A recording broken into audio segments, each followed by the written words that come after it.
Hey everybody.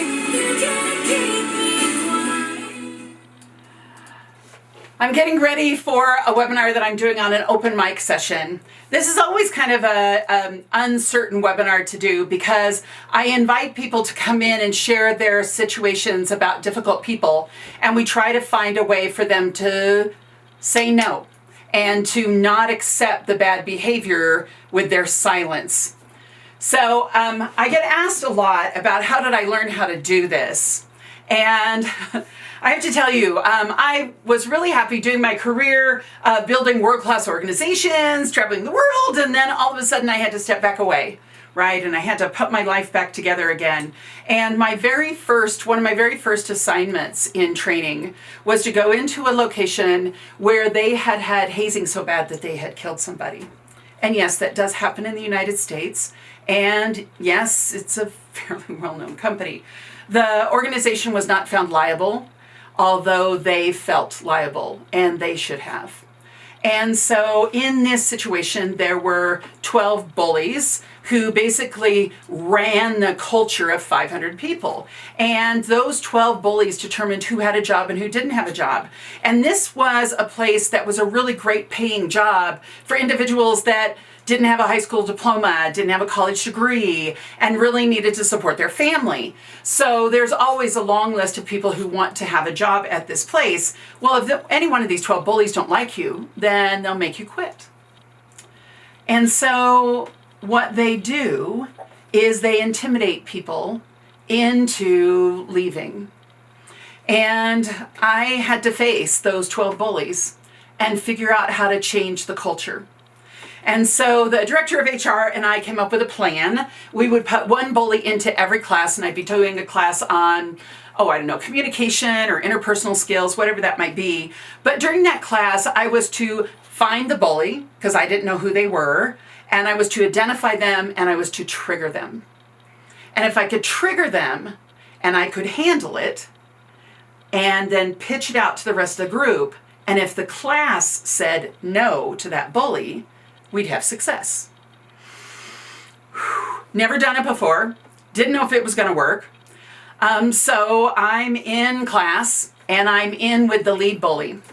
And I'm antagonizing him a bit, right? And finally he stands up and he goes, "Anita, you blank, blank, blank, blank, blank, blank. Who the hell do you think you are? How dare you come in here and tell us how we should be treating each other? You don't work here." So what I had to do is I then needed to not show any reaction to what he said. So I brought the conversation to me. I had my water with me and I took a drink. And I said, "Interesting. Let me think about that for just a moment." I took another drink of water.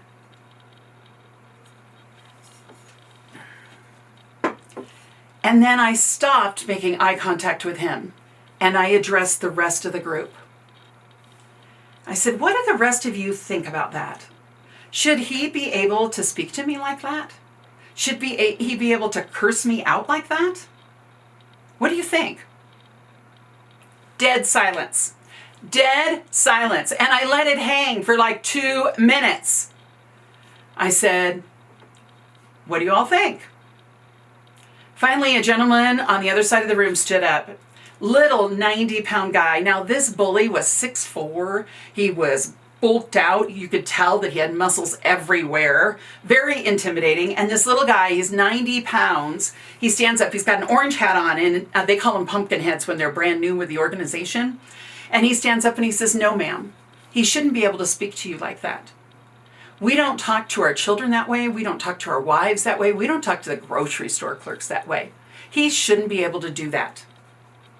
And the group was so mature, they go, "Ooh!" And everybody looks at the bully, right? And the bully shoots back one of those killer glances that says, "I'm going to get you." Now, I thought I was going to have to call the state patrol. There are guns in the parking lot. I'm like, what in the world have I done? How did I now set off this group and this little guy's going to lose his life? So I tried again. And I said, "What about the rest of you? Which side do you agree with? Should people be treated the way that this gentleman is treating me? Or should we treat people with respect, like this gentleman's talking about? Choose a side.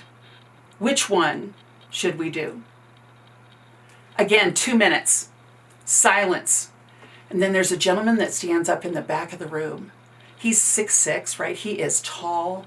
He stands up in the back of the room. In 5 years, I've never heard him speak.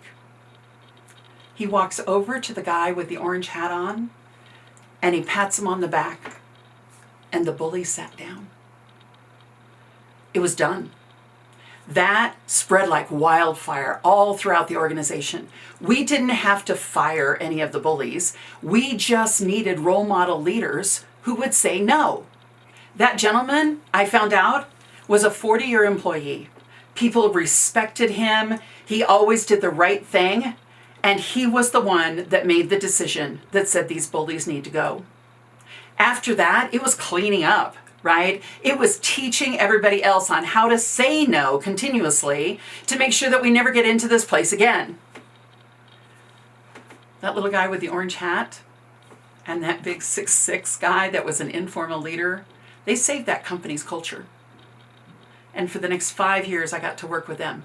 We ended up having self-directed work teams. It was amazing. And all the bullies just faded into the background.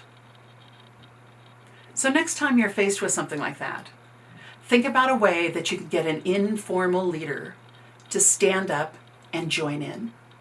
Or you become that informal leader who's a role model about how we should be treating each other. People will follow. They'll make the right choice. Head on over to omg.coach if you want to see more about this. And head over and find one of our open mic sessions and kind of dabble in and see what we do. Thanks a lot, everyone.